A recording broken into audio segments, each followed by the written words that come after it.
Sanibonani, welcome back to my channel. Welcome back to Nkosi Nophile. Ngiyabonga kakhulu for joining me. Ngakhohlwa ukuthi subscribe to channel, like video, share video, ubuka ama advert, put that bell on for future videos. So okay guys, mina ke sengikhathaza nje izindaba ezibhlungu every time ngoba ezibhlungu azipheli.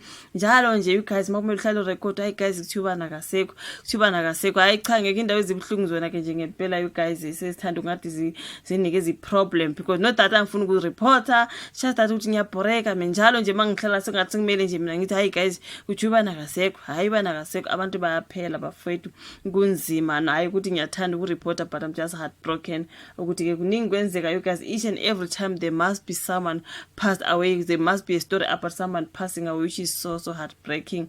Each and every week bafethu reporting abantu abadlulile we, and at the same time you can't not report because yeah I mean you guys what can we say, what can we do? Ngikhuluma kanjalo ngoba ke you guys sekukhona udaba lapha kuthiwa akasekho ke emhlabeni uSibusiso Zulu lapha nobe ilungu ke leqembu le umculo wokholo ke lapha abanqobi nokungomunye ke obe bese izinjini zaleli qembu lasemlazi emlaza angazi babhala emlaza angazi elicula ke umculo weacapella izindaba zokudlula kwakhe ezivezwe ke unkosikazi wakhe uzinhle ku Facebook uSibusiso kuthiwa ke uxine ukugula ke isikhashana kunesithombe lapha sikaSibusiso into engimangaza ukuthi bonke nje kuthi baxinwe ukugula. Did you realize you guys ukuthi mabedlula nje bonke baxinwe ukugula isikhashana baxinwe ukugula isikhashana isikhona istory kayisoleza basibhala ngokuphelele ngiyacabanga ukuthi ngisibonile lapha naka I think ukaDaily Sun mhlambe you guys where I saw istory sikaSibusiso kuthiwa ke ubeseqenjini abanqobi just trying to scroll and go there quickly ngoba basibhalile kayisoleza kodwa bengasibhalanga in 4 ngizama ukuthi ngiye lapha ka Sunday World ngiyosithola you guys kuthiwa ke ubelelungu leqembu abanqobi and yeah usedlulile emhlabeni. I saw this particular story you guys. It's so heartbreaking man you guys abantu bahleli njalo badlule emhlabeni. There is the story on the Sunday World as I'm here. Like I don't know man sengidinwa nje ukuthi njalo nje you guys akasekho emhlabeni ubani so heartbreaking you guys.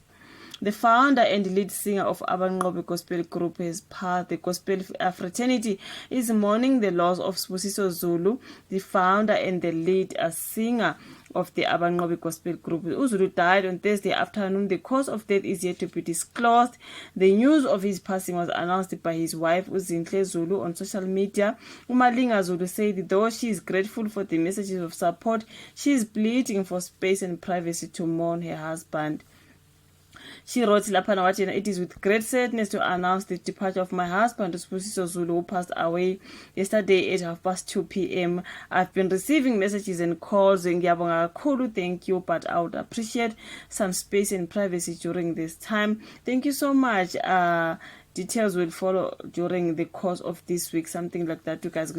Since then Zulu's friends and colleagues have been sending messages of condolences to his wife and family. The Abanqobi Gospel Group is well known for its a cappella music. The group's songs Udondolo and Bayete have raked in 505,000 views I think or plays and 254 plays on YouTube. Now one of the group members uSphamandla Gumbi said they are still in shock. Now as Abanqobi Gospel Group we lost not just a member but a brother. He's done a lot for the group and he will always be in our hearts. May his soul rest in peace you guys. Ngomunye wabo laphana ukhandlela ke a fellow gospel artist said it is sad and shocking to receive such news of your passing, my brother Sibu Zulu, a member of Abanqobi Gospel Group. Isona ke story lapha nabasibhale kanjalo ka Sunday World you guys. So yeah man kwaze kwakubi you guys kuthiwa akasekho ke you guys omunye ke we group yabanqobi uye wagula nje okwesikhashana wadlula emhlabeni. Izindaba ke zikhulunywa ke unkosikazi wakhe obuye wacela ke iprivacy ukuthi naye akwazi ukuprocessa this a shocking thing. So yeah man you guys sizothini ke you guys ngoba njalo nje every week someone is passed. I mean Nkosi yami sengiyabazwela abantu nje that just passing just like that. I do not know what is happening but anyways you guys may his soul rest in peace. Condolences to umndeni wakhe, abangani bakhe, ama colleagues Swag and everyone else close to him. Engathi umoya wakho ungaphumula ekuthiwa ke uSibusiso Zulu from the qembu abanqobi. May he rest well. Siyabonga ukuthi ubuka ivideo sizobe sibonene futhi kwenye video elandelayo. Thank you very much for your love and support. Bye bye.